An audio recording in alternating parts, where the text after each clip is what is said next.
This is my watch, the Citizen World Chronograph AT8110-53E. As you can see in the regular timekeeping mode, it has subregisters indicating day of the week and 24-hour time. It has a chronograph function with the bottom subregister measuring 1/20th of a second and the top measuring minutes.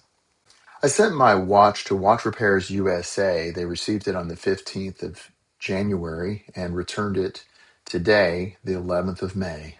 They provided me an estimate on the 5th of February and I paid the same day. And now you get to see what I received 4 months later. Pulling the crown out shows me the current time zone. It's currently set for London, even though the time is correct here in Dallas. This watch is radio controlled, so it knows the current time. But watch what happens when I set it to Central Time.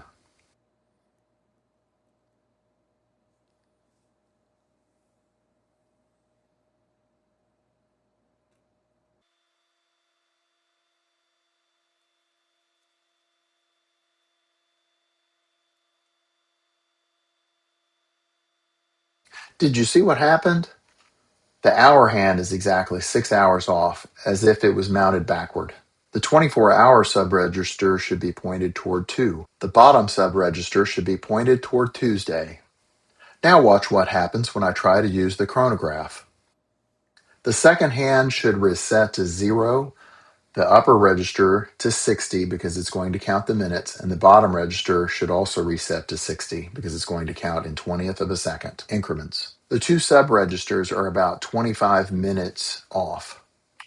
I sent this watch to Watch Repairs USA to replace the capacitor, which was nearly 11 years old. They mounted the hands incorrectly, rendering the watch useless. Only the second and minute hands are mounted correctly.